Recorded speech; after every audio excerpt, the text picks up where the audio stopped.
Welcome back to the Rick Smith Show. Now, here is Rick Smith. So I got to tell you, I'm looking at this gang of 10, and the proposal to not have any money go to the state and local governments is just insane to me. And immediately my mind goes to, all of those programs that are being, probably overused right now because people absolutely need it, like rent assistance and heating assistance, and all of those programs that just don't seem to ever have enough resource. And now you're saying to these states who are already handcuffed by lower tax revenues, well, you're gonna have to figure out how to do all the other stuff on whatever you got. It's crazy to me, but again, not surprising on a certain level, because we've got a political party who's made their name on sticking it to the poor. And I hate to put it that bluntly, but that just seems to be how it is. And it's frustrating and angering. And I know this is part of negotiations, and I get that. But when you start off by saying we're going to give you nothing, kind of makes you mad. And here to share some thoughts on, the Gang of Tens idea today, and maybe what Biden does, and how do we combat poverty in our country. I've asked Joe Sanberg to come talk with us. Joe is the founder of Business for Medicare for All. He's also the co-founder of Aspiration Bank and financial services. They do great work.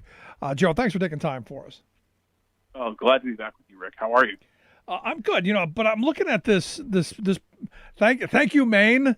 Thank you for giving us Susan Collins back. Yeah, no kidding. But I'm looking at this, and I get it's a negotiation, and I know Republicans are really good at it, because they start off with we're gonna let you starve to death. We'll let you just starve to death instead of immediately starve to death. And it just seems, again, this is how this game is going to play out. I'm curious your thoughts. Well, I think that we're repeating the mistakes of 2009 when President Obama was so desirous of some kind of bipartisanship. And what I don't understand is how we haven't learned the mistakes of the past. Let's also level set. There's no moral virtue to bipartisanship. I don't know where people got this idea that something that's bipartisan is inherently good. What's also dangerous here is a potential repetition of what President George H.W. Bush did in 1990 and 89 after his 88 campaign, and he promised not to raise taxes. Well, President Biden made a clear promise to the voters of Georgia that if they sent 2 Democrats to the Senate, that the Senate would send $2,000 to every American. And already we've backtracked on that to 1,400 plus 600 equals 2,000.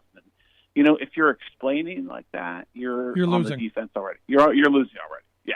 No, right. I mean that's the reality, and I've said where I think you could make that difference is you could say we're going to lower the amount that from maybe 150,000 down to 100 for couples or whatever. You could do something there, but you still got to give the working people of this country who are suffering mightily. You got to give them that help. That's right. And it goes also to your point about negotiation, and this is yet another lesson that we should remember when it comes to Medicare for All, or whether it's the minimum wage, is you can't negotiate from a place of compromise. You have to negotiate from a place of strength. This is why those who contend we shouldn't be fighting for Medicare for All, or we should be fighting for a $15 minimum wage instead of a $25 minimum wage. It's the repetition of decades of mistakes where we negotiate from compromise instead of from strength. And we're seeing here firsthand, the lesson here is that we should have been running on $3,000 checks, and then we would have had to compromise around $2,000 checks. Or we should have been, talking about, some kind of basic income for the next couple of months, to where it was $2,000 a month for, through this period. But the sad thing is you and I, we can have these conversations and throw out these ideas. We don't have to deal with Joe Manchin. Yeah, I hear you.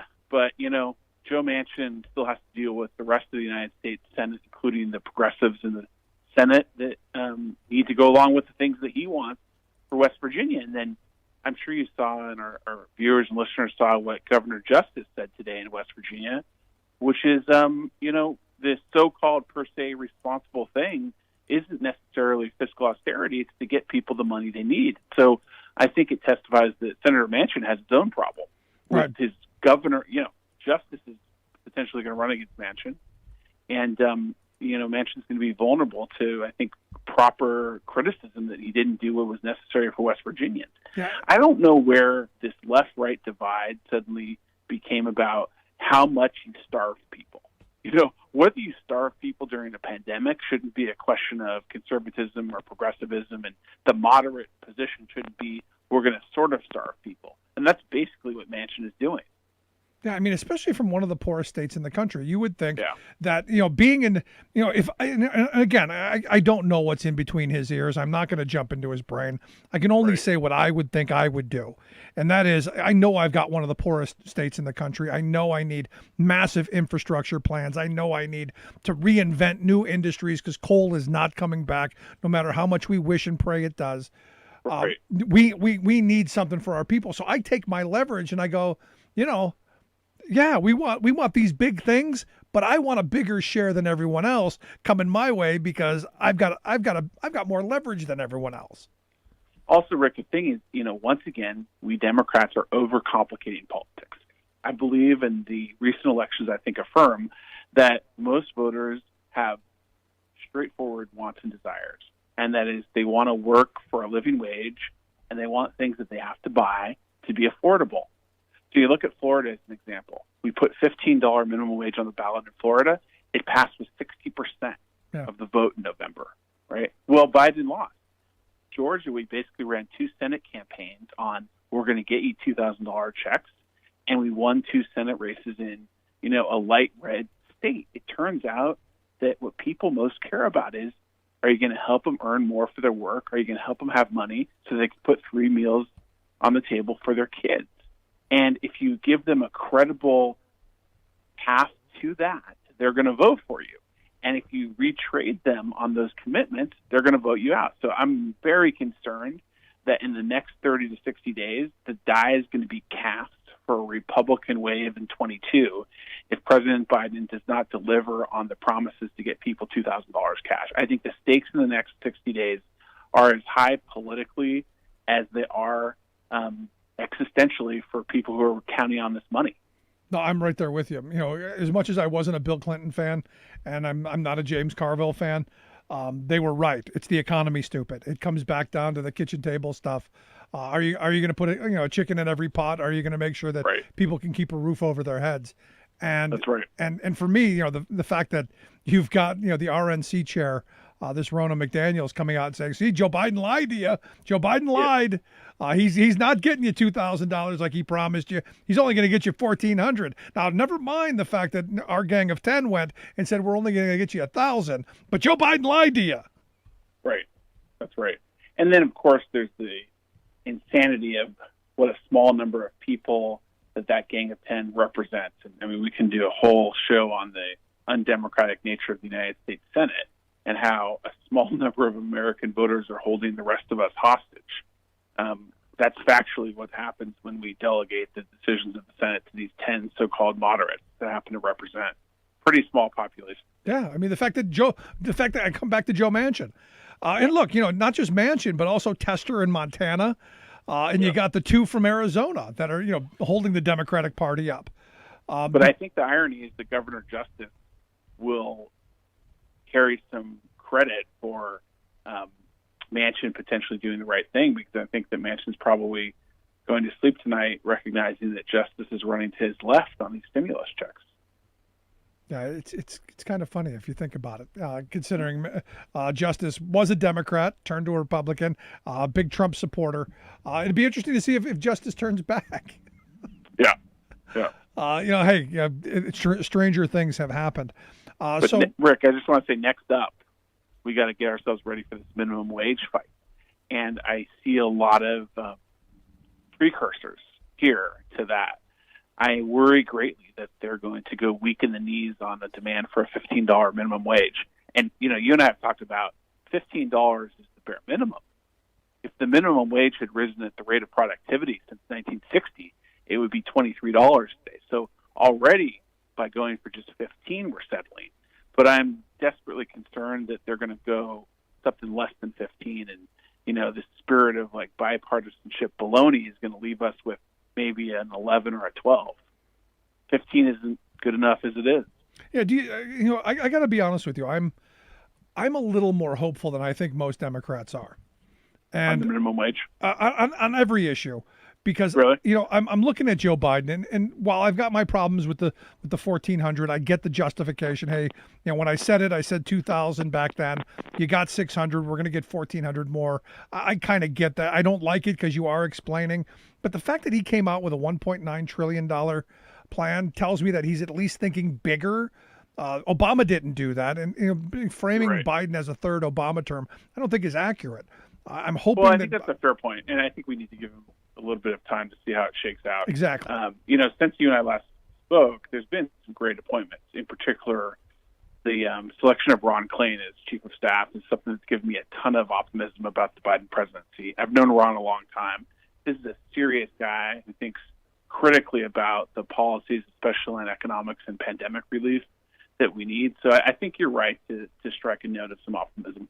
No, and I'll tell you, Joe Biden in my lifetime, I'm a labor guy. I make no bones about that. Yeah. I vote for I vote for candidates based on their labor record. How are they going to help me support my family? How are they going to help me and the unions fight for better wages, hours, and conditions?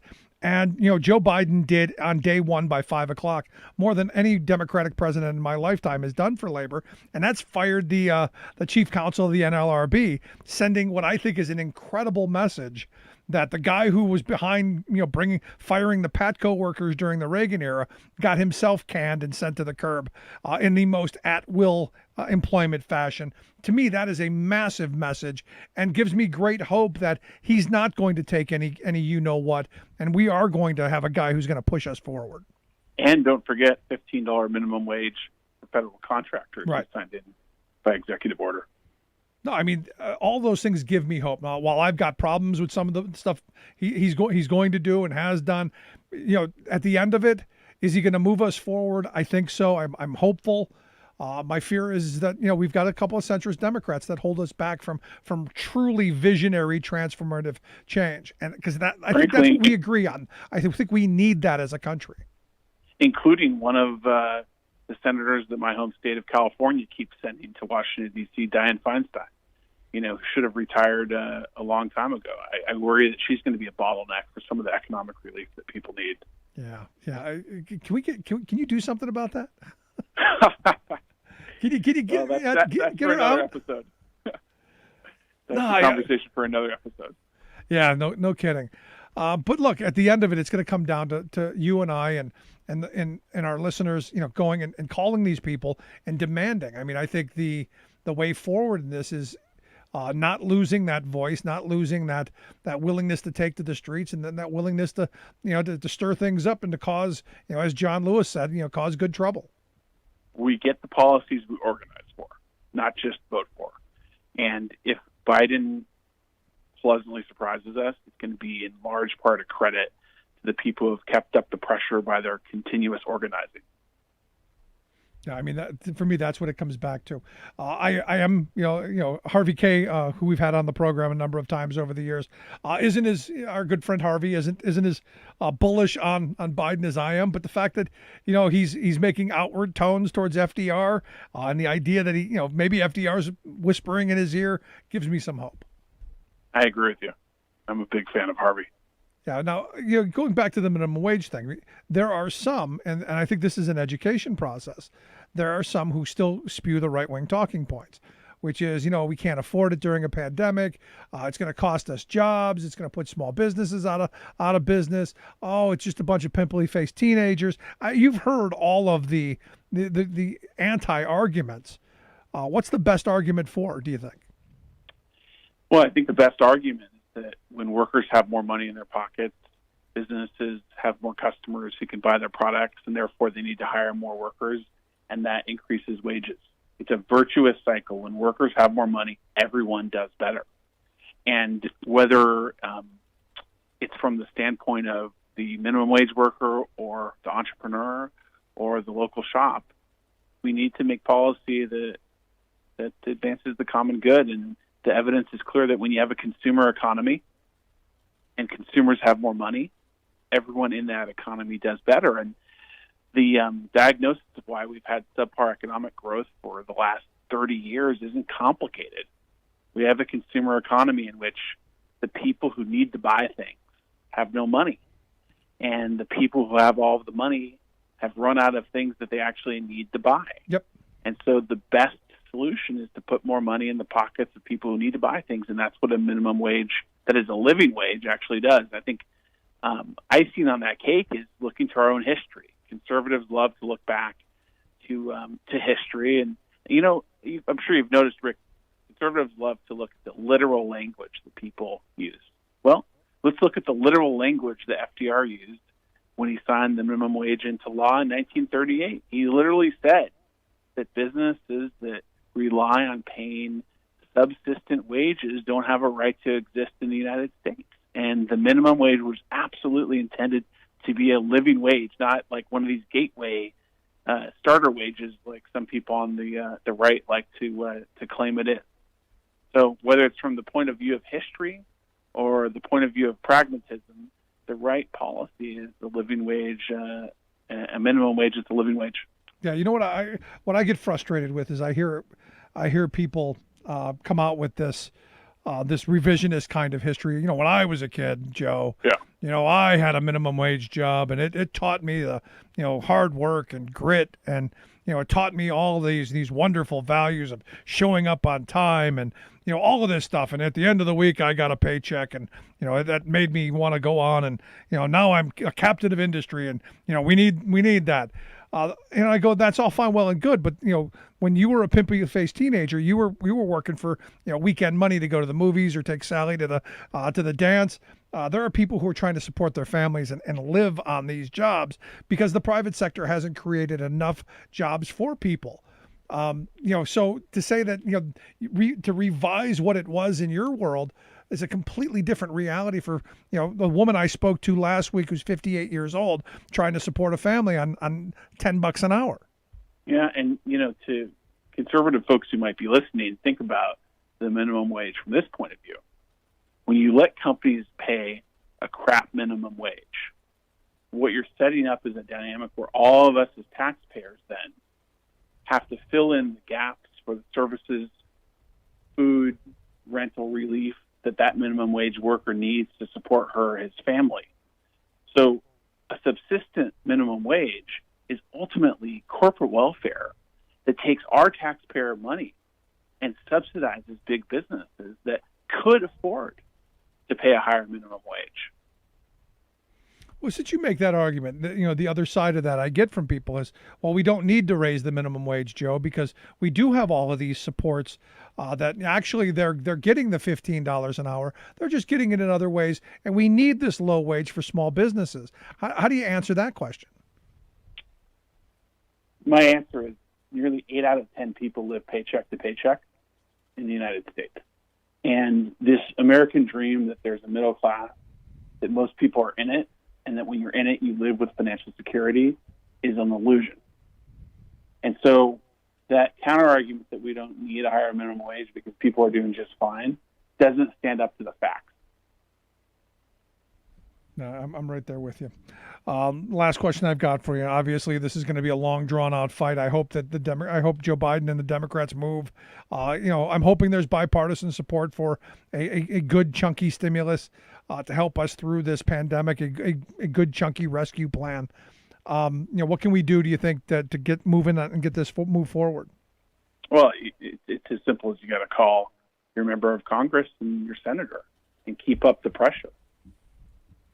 That's the answer. It is that simple. You should have it on speed dial. I've got it on my phone on speed dial. Agreed. That's good stuff. Joe, I appreciate the time. As always, good talking with you, man. Thanks, Rick. Talk to you soon. Be well. All right. Our good friend, Joe Sanberg. Look, I mean, it seems very simple to me. Very simple. Raise the minimum wage. It's about dignity and respect on the job. And it is about the economy. I mean, as he pointed out, those people spend the money. You get economic activity, things grow. Seems logical and simple, and well, maybe too simple. I'm gonna take a quick break. Right back. Stick around.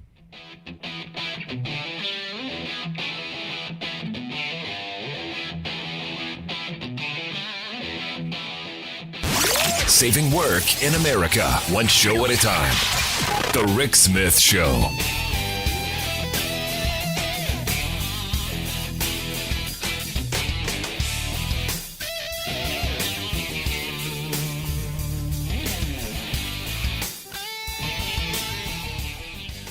I'm Rick Smith, and this is Labor History in 2. On this day in labor history, the year was 1937. That day marked a pivotal moment in the continuing Flint sit-down strike. The nationwide strike against GM started in Flint, Michigan in late December. By late January, UAW organizers agreed that nearby Chevy engine plant number 4 had to be shut down. It was a massive facility. It employed 4,000 workers on 2 shifts. The plant superintendent had been firing union activists. Armed guards patrolled every inch of the facility to prevent a sit-down. Union organizers knew there were company spies in their ranks. They planned the takeover by staging distracting job actions at nearby Chevy plants number 9 and then number 6. This would draw the guards away from plant number 4. And so, on this day, just as the day's shift was ending, workers sat down at Chevy plant number 9. The company guards were ready to launch an attack. They began beating and gassing the sit-downers. The Women's Emergency Brigade smashed plant windows to dissipate the gas. The diversion worked. Guards left Chevy number 4 unattended. Workers then turned off all the machines and barricaded themselves in. The plant guards tried to re-enter and were met with pistons, connector rods, and fire hoses. The Women's Emergency Brigade gathered outside the plant and locked arms. UAW organizer Joe Sayan announced, quote, "We want the whole world to understand what we are fighting for. We are fighting for freedom and life and liberty. This is our great opportunity. What if we should be defeated? What if we should be killed? We have only one life. That's all we can lose, and we might as well die like heroes than like slaves." For more information, go to laborhistoryin2.com, like us on Facebook, follow us on Twitter at laborhistoryin2. Welcome back to The Rick Smith Show. Now, here is Rick Smith.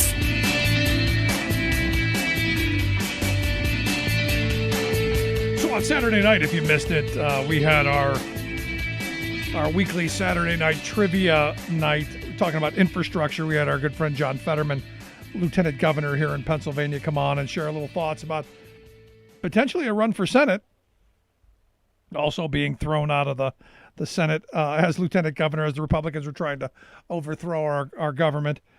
But, in talking about infrastructure, because that's what we focused on during the trivia night, just how bad our country's infrastructure has gotten. And look, this isn't news. For over a decade, we haven't had above a D overall from the society, from the Association of Civil Engineers. This is one of those moments where there could be bipartisan. If we have to be bipartisan, infrastructure is one of those places that we could get a huge, chunky, really good stimulus package out of rebuilding our infrastructure.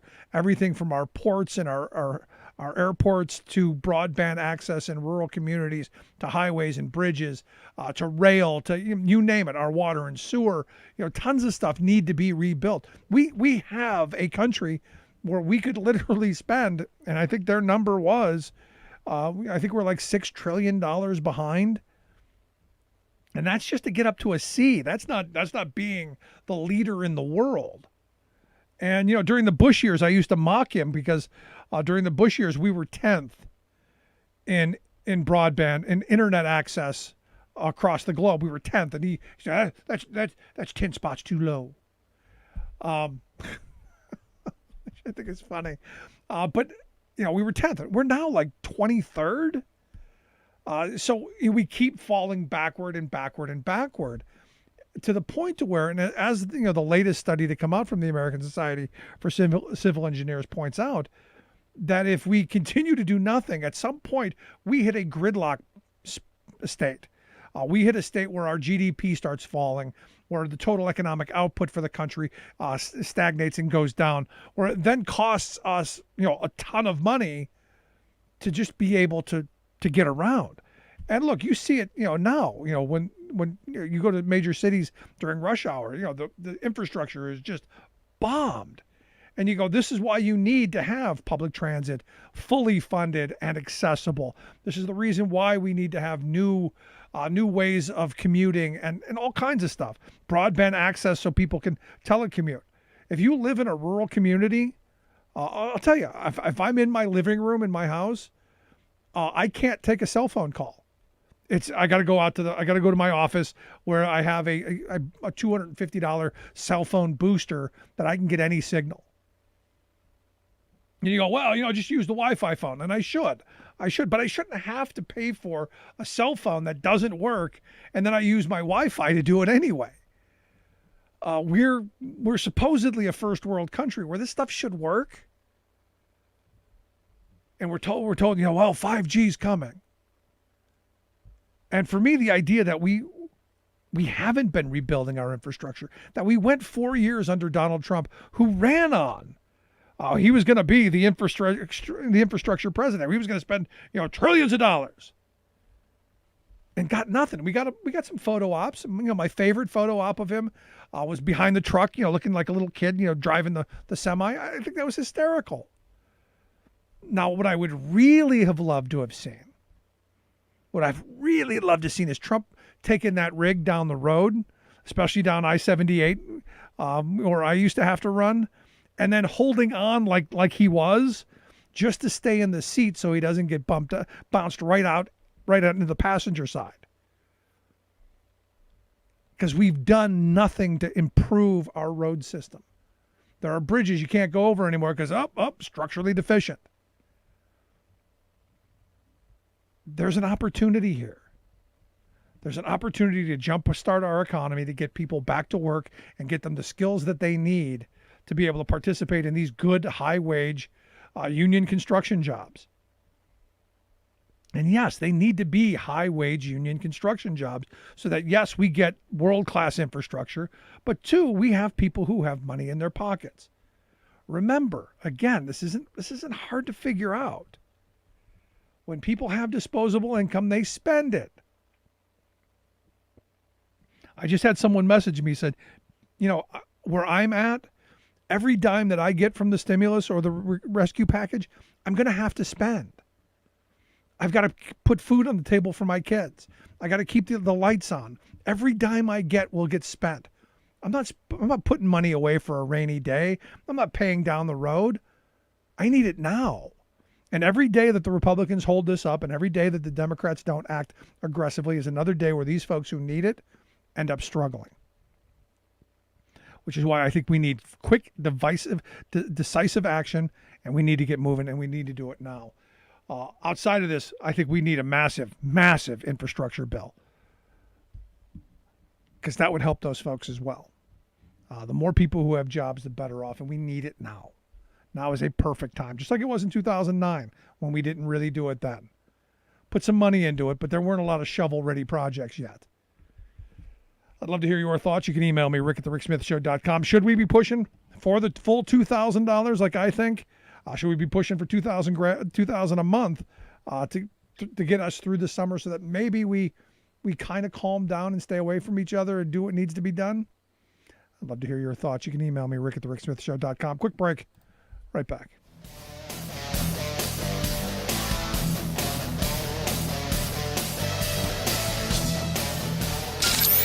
Waving the flag of freedom for people, not corporations.